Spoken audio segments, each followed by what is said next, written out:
Yes, it's me, Mike Stone, and this is the Backseat Driver Podcast. This episode is brought to you by Gas Shocks, home of the 116 Trophy and 120 Coupe Cup. Hoddy Tyres, find the best tyres for your vehicle, supplying all the top brands to keep you covered in every season and every condition. Tarox Brakes, the art of slowing down, precision engineered in Italy for ultimate performance, and specialised automotive services, specialists in high quality automotive maintenance and classic car restoration. You can find the details of all our proud sponsors for this episode in the show notes. I'd like to introduce the backseat driver, a man who has a day job that's sensible. He does normal things. He's of great benefit to mankind. But when he isn't doing what he does, he's seriously into cars. To a degree, he's just driven over 5,000 kilometres through 6 countries to the Arctic Circle and back in minus 30-degree temperatures to raise money for Myeloma UK charity, of which we'll find out what that is. More interestingly, he decided to buy a less than fully fit Fiat Panda 4-wheel drive, and off he went. So without further ado, I'd like to welcome Dr Steve Holden to the Backseat Driver. Steve, welcome. Well, thank you very much for that introduction. And I think, yes, a less than fully fit under is a very good description of that. And also, I have to apologise for having a stinking cold. So, what is it, Doctor Heal Thyself? Right, physician, I that heal thyself, indeed. But yes, thank you for welcoming onto your show.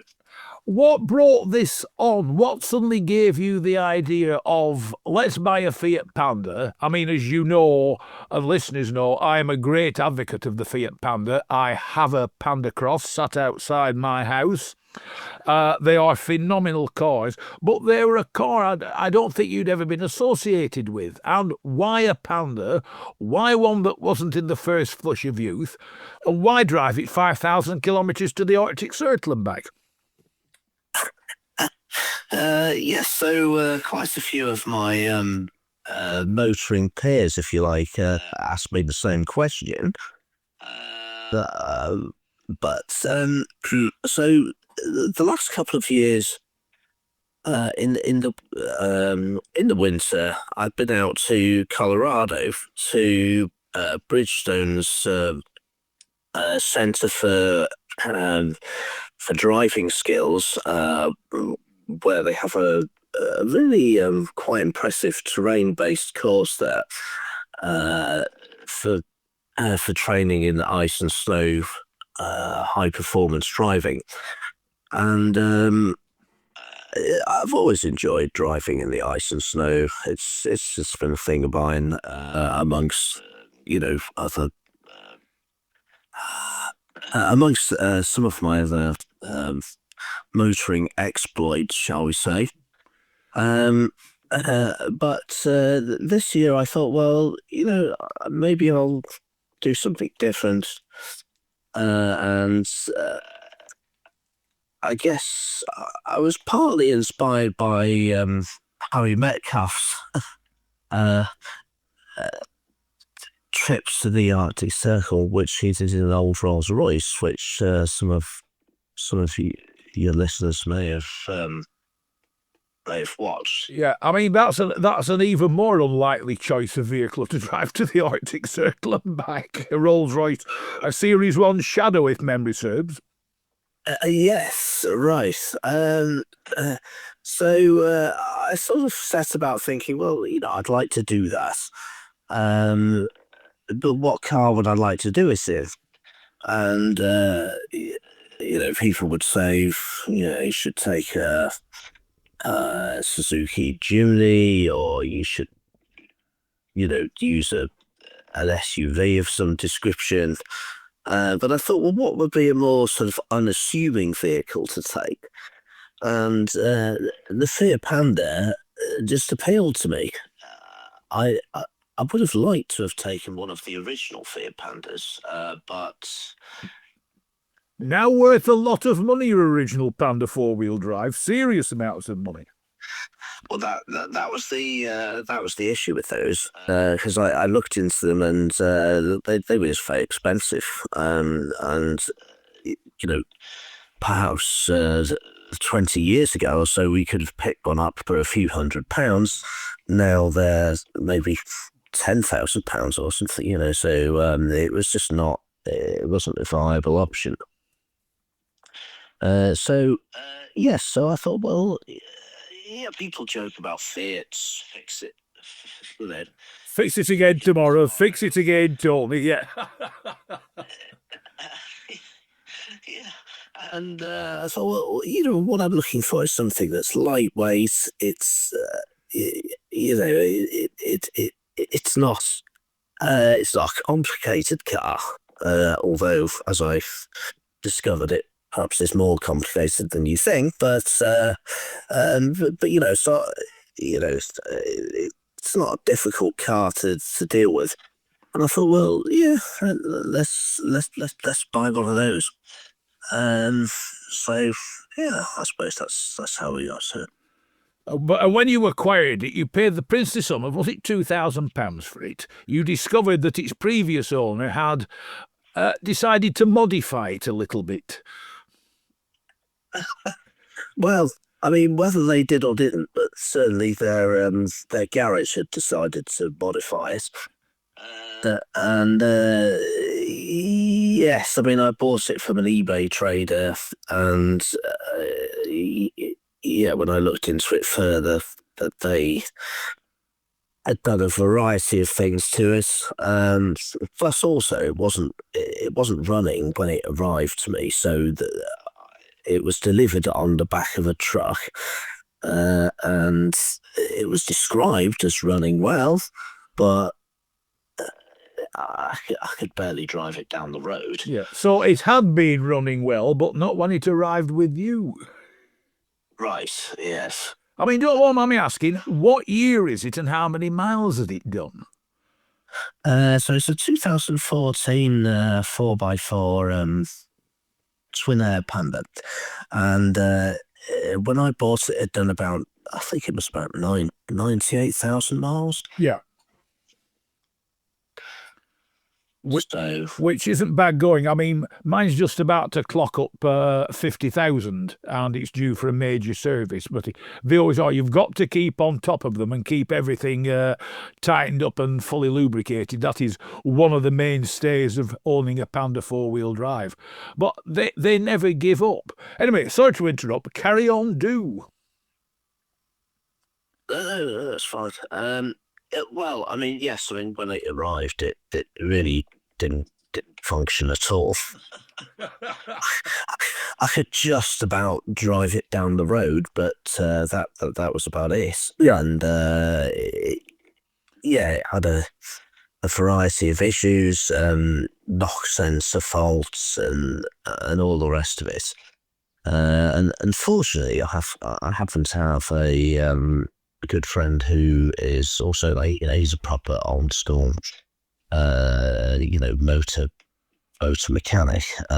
He spent his life working on not just cars and motorbikes but also boats and all sorts of things, and he knows what he's doing. He's sort of a Fiat specialist, but anyway, I took the car to him, and we started going through it. And I mean, it seems that previous mechanics had investigated it and probably messed it up. Yeah. In the course of doing so,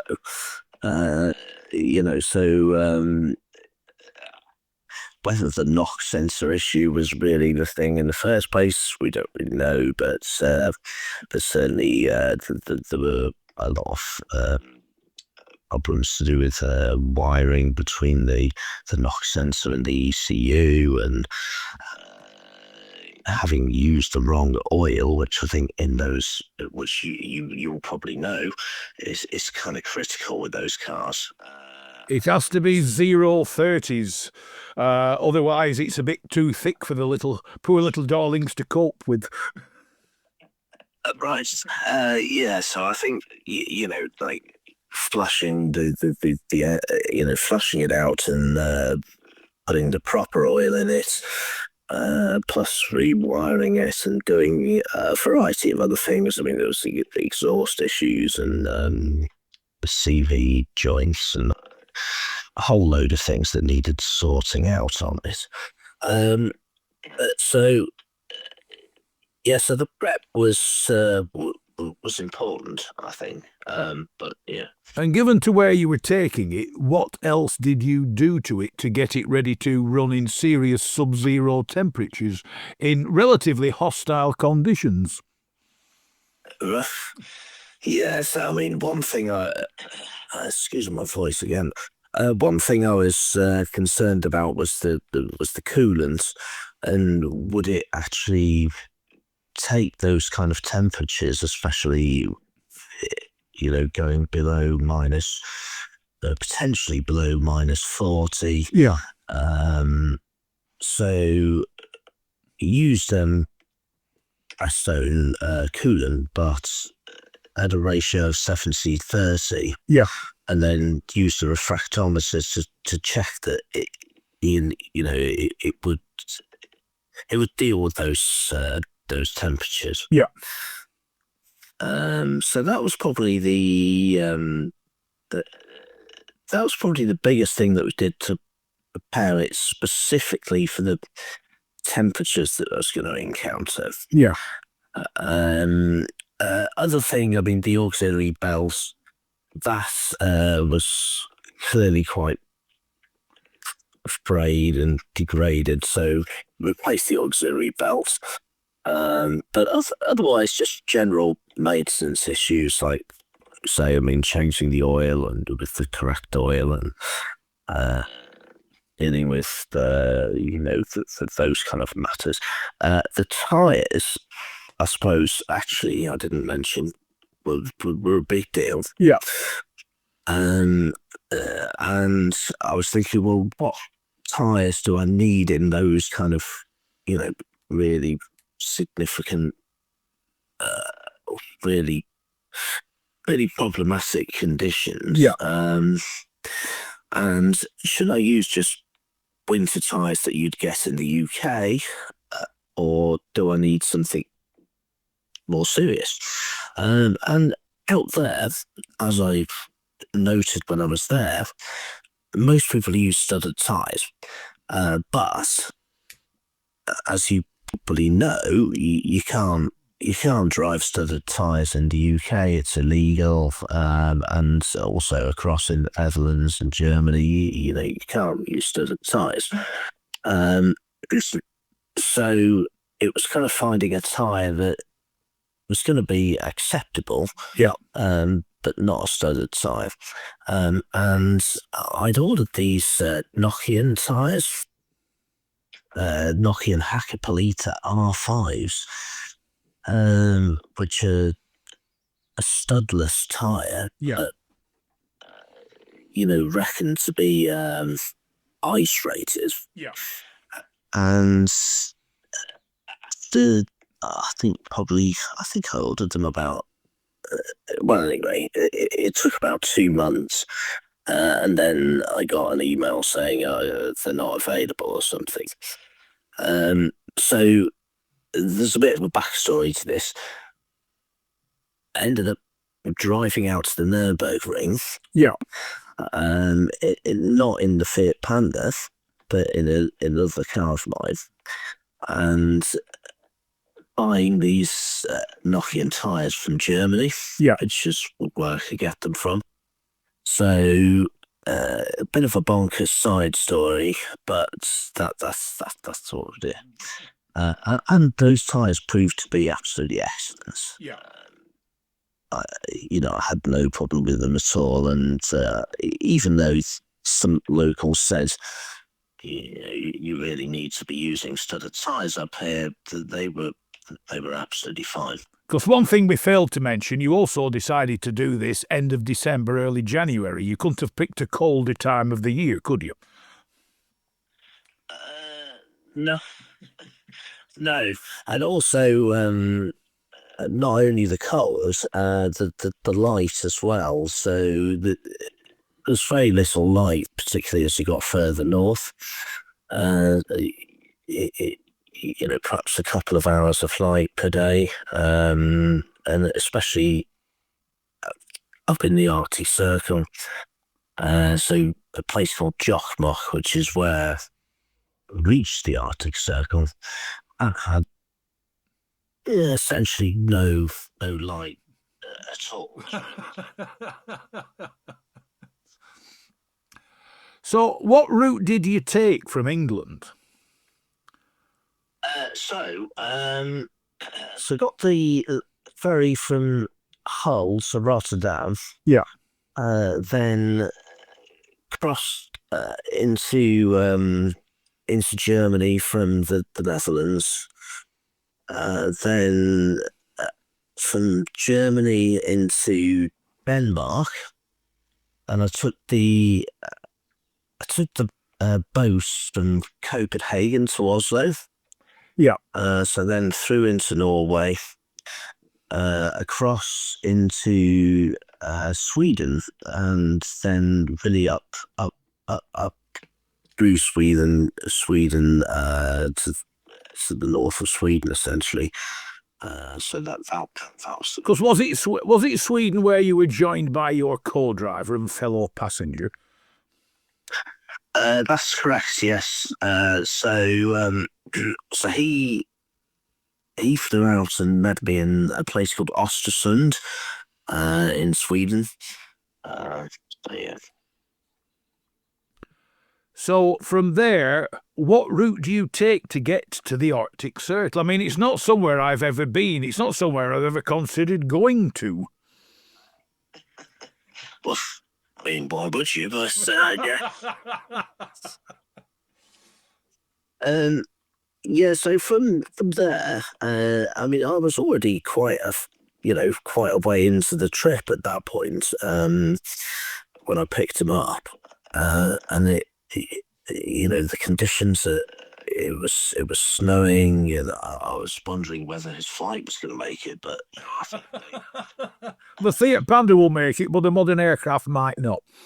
right. Well, I guess they're used to it there. So from there, went from Östersund up to a place called Arvidsjaur, actually, which I may not be pronouncing it correctly, but that is a centre for manufacturers to test vehicles in the extreme cold. Yeah. So I think BMW, Audi, Porsche, they all test the vehicles a facility in Arvidsjaur.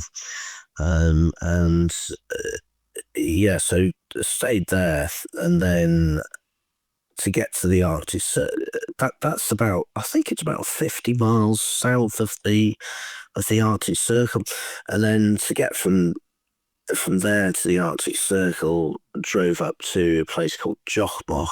Yeah. And yeah, I mean, it was pretty much dark the entire time there. So yeah. So, I mean, not being, when you get there, is there something that says you've arrived at it? Or how do you know you've got there? Yeah.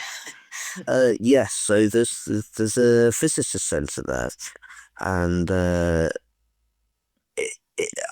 so I arrived on New Year's Day. Yeah.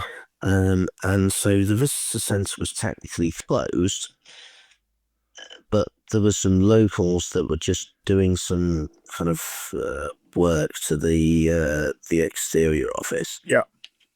And they had let us in, so I could buy a sticker for the car. And they also took a video of us driving over they'd laid some kind of rope down on the snow. Yeah. So, that's the official line. So yes, that's right. I mean, what temperatures were you at then? So I mean, we kind of got down to like, I think it was -39 at one point. And England comes to a standstill at -2.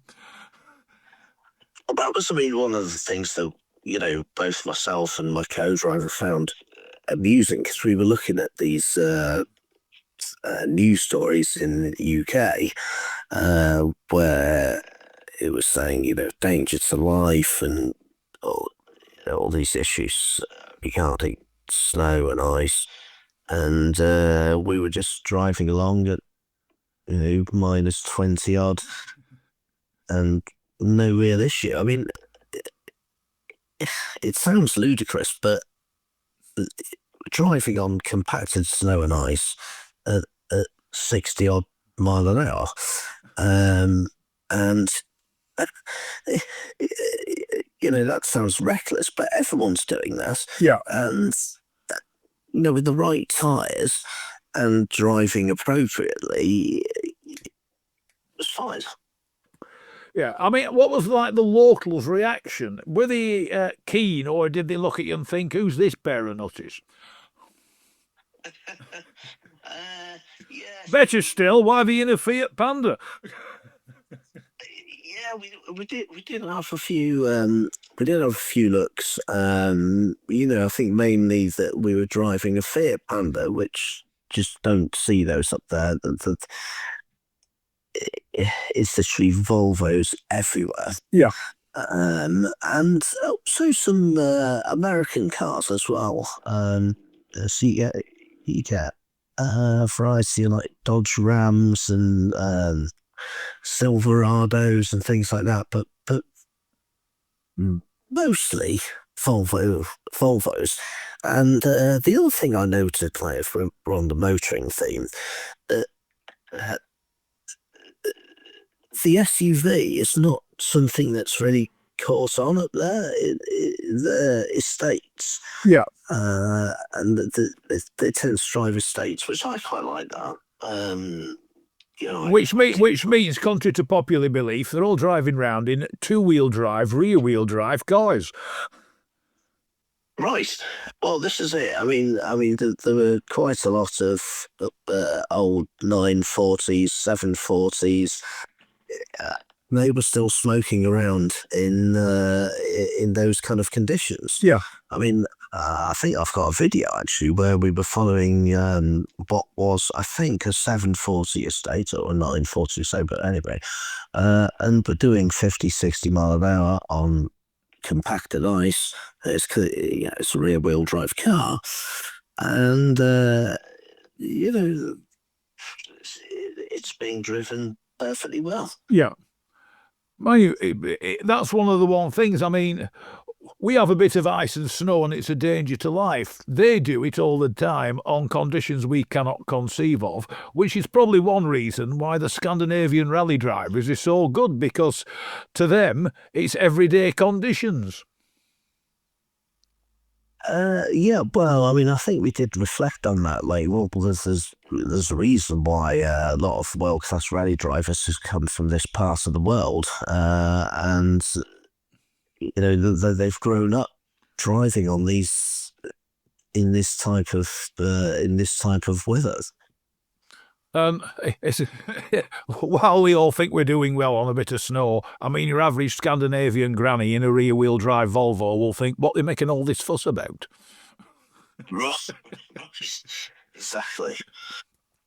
So, I mean, what is the driving technique? Because, I mean, the one thing about a Fiat Panda four-wheel drive is, and I've always found it when I've driven them in snow and ice, you may drive slightly slower in England to combat everybody else, but you don't really change your driving style. You just drive them as normal, because these little cars are so capable, you cannot conceive of how good they are. Well, I think that's it. I mean, I think with the right tyres on, even in those conditions, then they can be driven almost as if, you're driving on a sort of dry tarmac road. I mean, I think, with that being said, that's perhaps a little bit silly, but I think issues like, and these are things that will appeal to those that are into driving, but you know, slip angles, and just general smoothness, those things. Yes, they are important because, yeah, you can't just aggressively adjust your steering angle and, pressing on the brakes too hard, using the brakes when you don't need to, and even in a Fiat Panda, using the accelerator inappropriately, all those things are going to upset the car. Yeah. So, you've got to be sensible. And yeah, I mean, I've spent quite a bit of time training in those kind of conditions. And yeah, I think you could easily get yourself in a mess. Yeah. So I said to my co-driver that, because he was like, well, the speed you're doing here, like, I don't know what you're thinking of. And I said, well, we're only like one inappropriate input away from, ending up in the ditch. Yeah. So you got to be careful. With the tagline, "Don't worry, I'm a doctor." Right. I mean, did the car require any maintenance during the journey? So, I mean, I think it had been reasonably well prepared beforehand, but what I did find is fairly early on into the trip, I was getting this smell of coolant coming through into the car. Yeah. And it was a bit hard to figure out what the reason for that was. Was it the heater cores failed or whatever? And I was messaging my friend mechanic back at home to try and understand what could be done. And then when my co-driver flew out to meet me, I'd asked him to get a new cap for the the expansion. Yeah, the expansion tanks. Yeah. Yeah. And so he did. And after putting that on, placing that issue went away. Yeah. So there was first only other things that really, I mean, the locks froze up a bit, despite putting like silicone lubricants and things like that to try and sort of sort that out. But yeah, and what I was finding below about 25, minus 25, once it got below about that, clutch got quite heavy initially, but again, I think that's just too fluid thickening.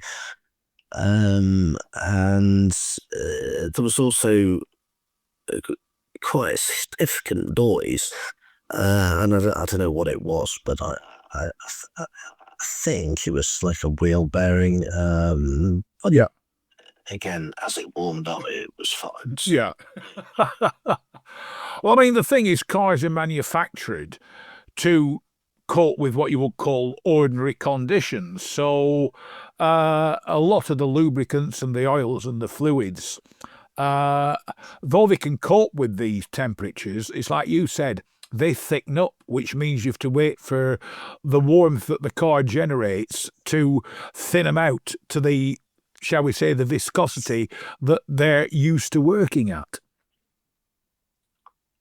Yeah, and I think that's what was going on there. And, the fact that once warmed up, they were fine. And so in reality, I suppose the summation of it is that the a cheap Fiat Panda actually coped really well in those conditions. Well, I mean, the one thing I've always found with the ones that I've owned is when you're in them, they're a warm, cosy little car to be in winter, and they are very, very comfortable. There's more space in them than people will give them credit for. Definitely. I mean, I took out the rear seats in mine just to enable us to put more sort of survival gear and equipment and that sort of thing in the back of it. I mean, in fairness, I was preparing for conditions where there wasn't really the infrastructure to help out if something went wrong. But in reality, there was the infrastructure up there, even in the far north. Yeah. Yes, you probably could go for maybe 150 kilometres or so without seeing anything of any note. So you had to be reasonably well prepared, but it wasn't a complete desolate wilderness. Yeah. So anyway, I'd removed the rear seats, but I mean the car is as you say, it's it's reasonably big inside it, for what you might expect looking at the sort of exterior size. I mean, my co-driver, he's 6'3", and I'm 6 foot, and we both sat in front, like, no problem, and felt quite comfortable. Yeah. I mean, as regards like what you took with you, what did you take with you? So I mean, well, took enough sort of survival gear that hopefully you'd at least make it through the night. Yeah. Because I can't clean clothing wise, was it ski gear you took with you? Kind of. I mean, I've done a lot of winter hiking in the past. Even in Scotland and things like that in the middle of winter, and camping in in extreme temperatures, although maybe not down to -30. I must confess, I've never experienced -30. Yeah, well, at that temperature, you take off your gloves to do something, and within I don't know, about 30 seconds or so, your hands are absolutely killing you. And then if you left it much longer, then they'd probably go numb and frostbite. Bits of drop off. Right. Yes. So you've got to be a bit careful. Yeah. But yeah. So I mean, like merino base layers, mid layers, then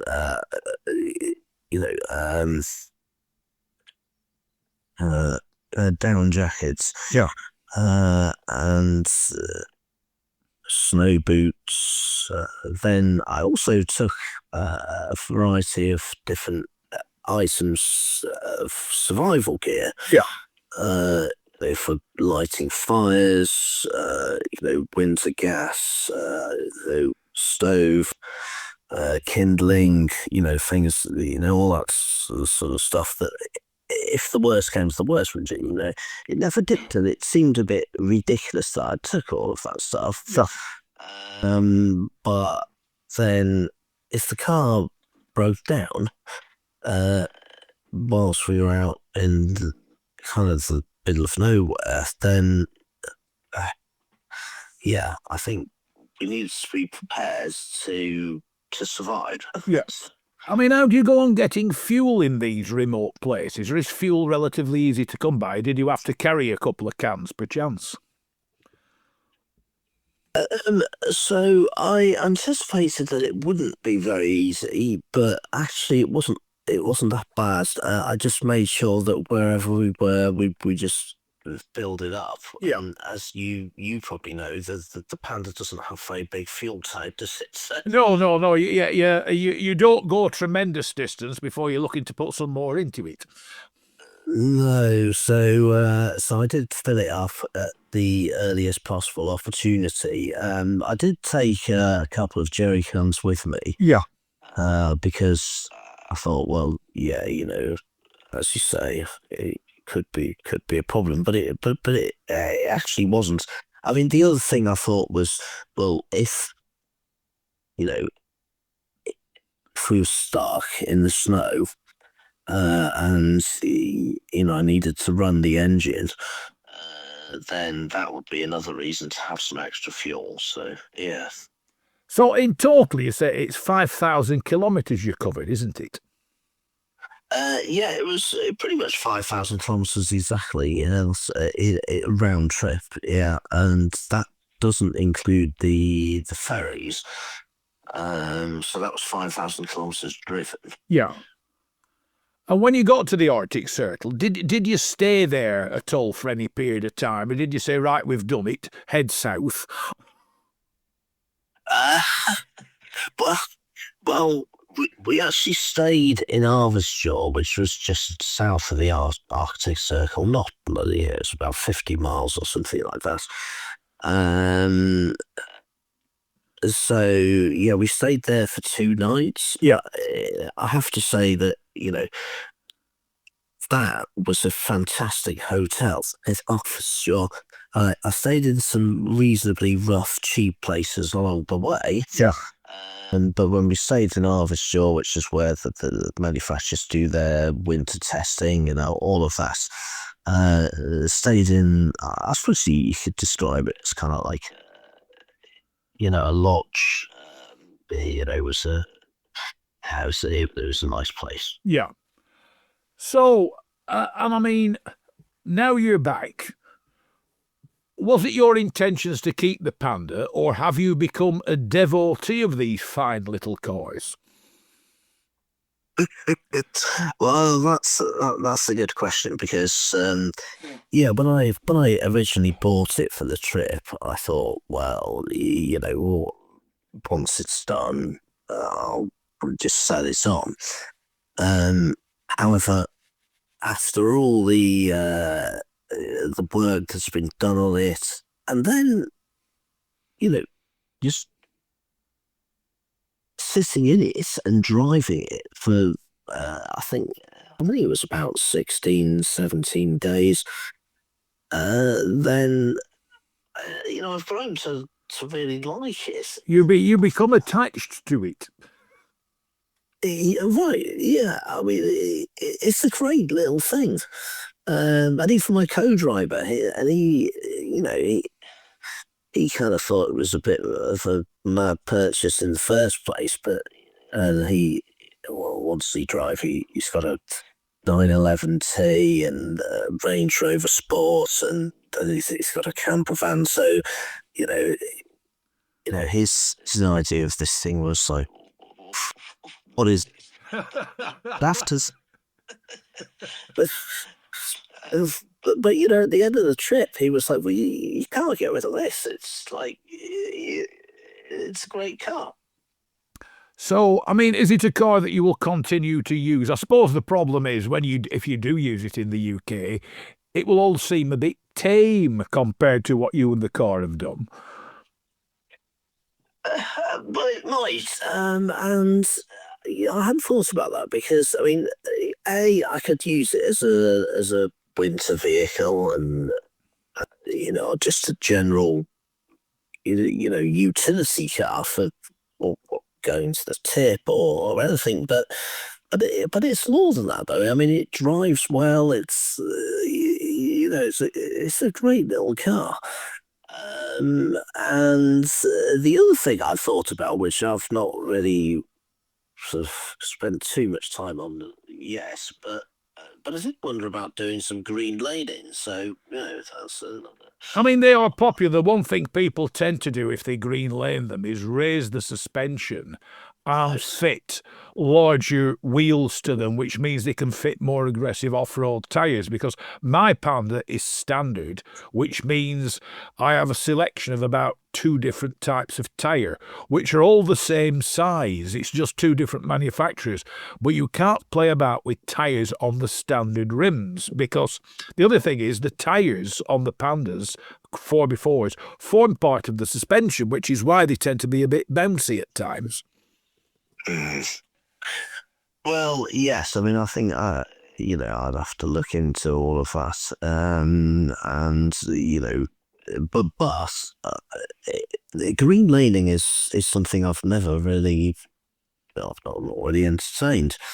But it does seem that with some modifications like you allude to, then it could be quite an effective vehicle for that. Yeah, I mean, most people think of off-roaders as having large engines with diesels. Yeah, they used to do a Panda diesel. But I mean, your Panda's like mine. 898cc 2-cylinder twin air. It's this tiny little revvy 2-cylinder. But when you're driving them, you don't really sense that you've got such a tiny engine under the bonnet. They do normal speeds. They are very rapid round country lanes. That little engine, that little twin air engine, is an absolute triumph of engineering, in my opinion. Well, it's interesting you say that, because my friend, who's really experienced motor engineer, but doesn't specialise in Fiat. So he didn't know a lot about that engine until I took it to, and he said, "Well, like you say, a triumph for engineering," but he was kind of like, "This is a really." It's a really cool design, the engine, and particularly the twin air, the actuator, the way that it deals with the valve timing and all of that. And he was kind of like, "Well, yeah, I like this." And he was like, the problem with it is that it requires decent maintenance. Yep. And he was like, but otherwise, it's it's a great design. So it's and that was one of the things we found with the one that I've got, is that yes, I mean, it probably had the wrong oil in it and all of this stuff, and once we worked through those things, I mean, it went from driving like let's be honest, a bag of spanners to it's really driving very well. Yeah. Yeah, I mean, I wasn't sure how it's going to cope with all the conditions we were going to throw at it in, going out into the Arctic, but it did, and I don't have any problems at all.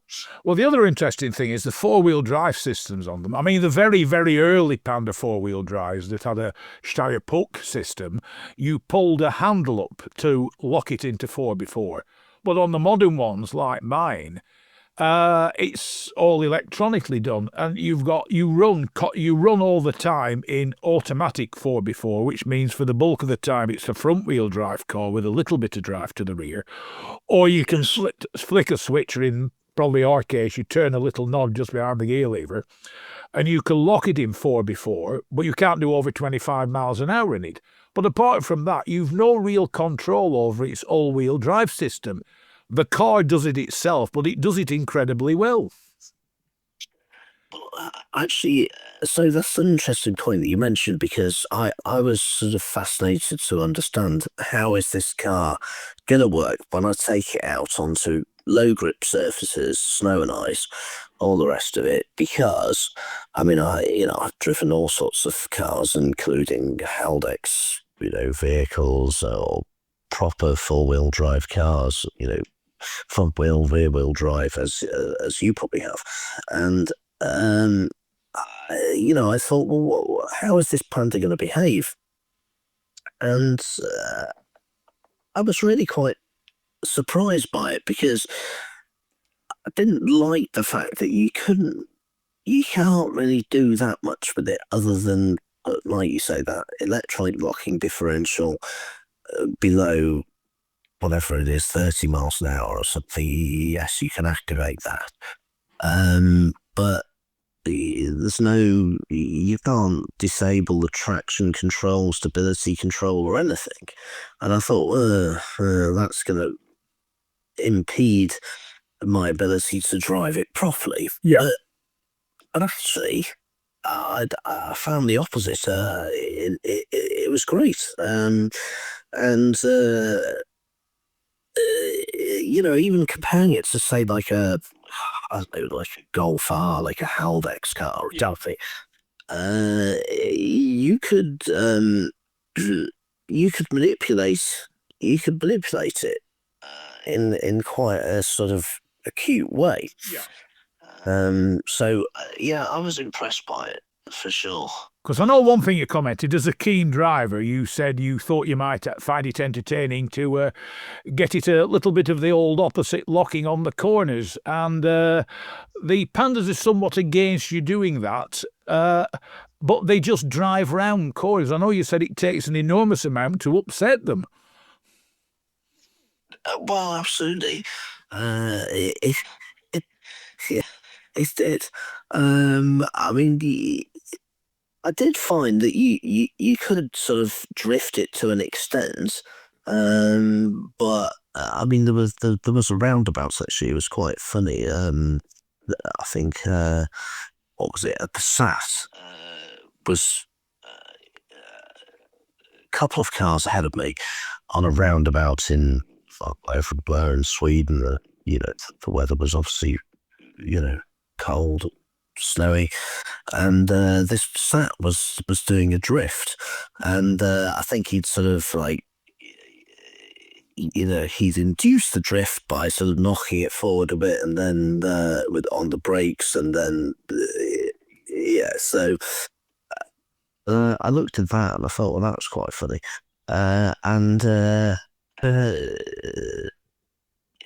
anyhow, I managed to drift the Panda around the same roundabouts. Yeah.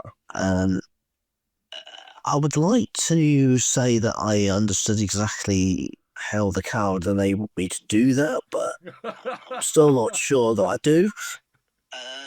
But I think it was just, going in on the brakes a little bit, getting a bit of grip over the front end, and then enabling the back to step out. But yeah, I mean, I think that sort of stupidity aside, it was just a surprisingly capable car. It was very difficult to unstick it, I'm just extremely impressed with it. I mean, over the years, I created a tagline for all of mine. The tagline is "The mighty throbbing powerhouse that is the Panda 4x4." I think after your run to the Arctic Circle, you might actually agree with that. I do, and in fact, my co-driver kept referring to us as the mighty pandas. Yeah. We overtook quite a number of vehicles whilst we were out there. Not doing anything crazy, but the vehicles driving a bit slower than I wanted, so we overtook them, and it had no problem at all.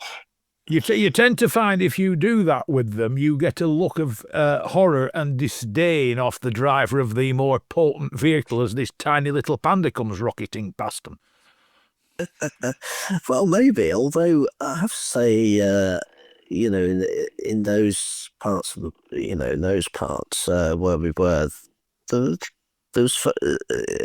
driving standards, I think, were fantastic, and people didn't sort of seem to object to that kind of thing. They just sort of thought, well, this is the speed I'm doing. If he wants to go faster, then no problem. Like, just not an issue. Whereas I think if you did that, I think if you overtook somebody in the UK on a snowy road, they think you were, a lunatic. Yes.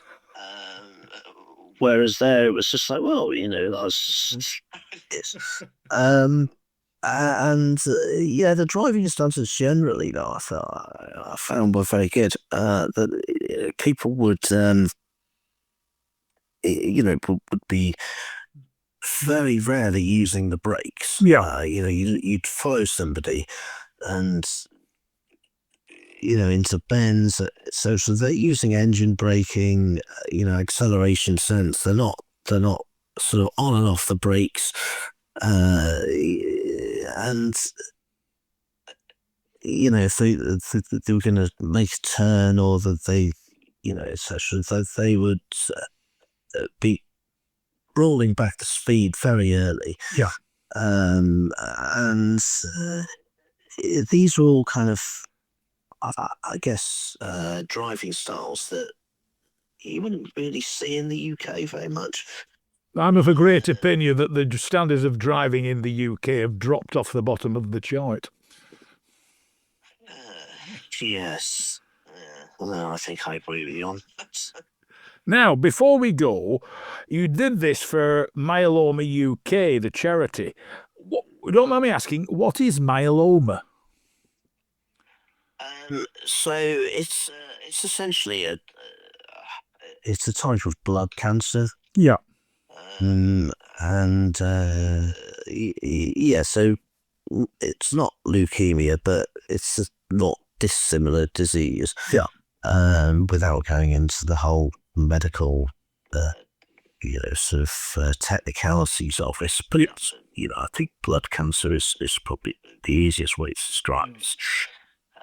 And it's important to me because my father died of myeloma in 2019, and he'd been ill with it for some years, he was a very stoical guy, and he endured a lot, bone marrow transplants, chemotherapy, etc. And he'd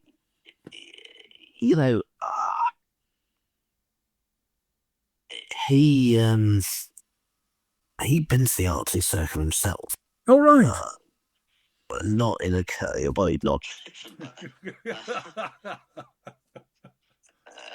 But he went out there on a sort of work team building exercise with his phone out there, and well, I understand he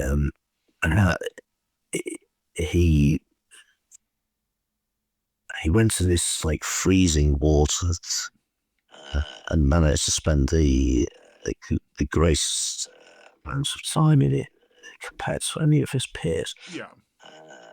And won some kind of Nordic knife as a result of this. So anyway, I mean, he would have thought like what I was doing was kind of ridiculous. but I think he would have also appreciated it in the same way. So I kind of figured, well, I'm doing this. I'm doing this trip for me. It's fun, but I thought, well, why not do it for a cause that is relevant to me? And if you don't mind me asking, how much did you raise? So far I've got, I think I got somebody else donate today, so I've got to about £800 odd. But I'm hoping to raise some more.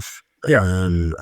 And so I'm looking to maybe promote it a bit more than I have done. But yeah, so I think it's 800. Anyway, £800 odd. But so I conclude, given this could become a regular thing. Next time we see a satellite shot of the North Pole, we haven't to be surprised if we see a Fiat Panda parked up. Well, I mean, I do want to keep that fear. So what I must do with it now that the cold weather here has sort of dissipated a bit, I must clean it up and get rid of all that salt and nonsense from it because. But we don't want it to meet its match with rust. But now it will have pride of place in the garage compared to your other vehicles. Well, I think so. I mean, it's on the drive at the moment, but I really love the thing now. I mean, it's got me through quite an interesting adventure. Yeah. And in conditions where, I mean, like you say, I mean, minus 30 degrees it's pretty cold. Yeah.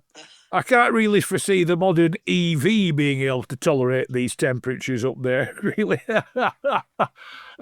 No, that's 3 days charging time.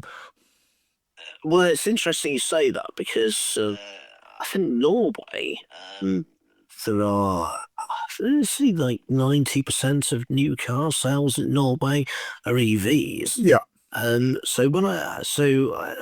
So I got the boat from Copenhagen to Oslo, arrived in Norway, and there's a lot of EVs in Oslo and that, reasonably cold there, but as soon as you get further north, hardly any EVs at all.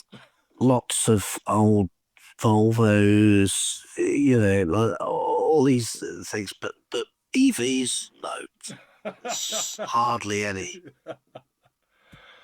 Dr. Steve Holden, it's been a pleasure chatting to you. Do keep me updated if you're doing anything else with the Panda. It would be nice to follow the story.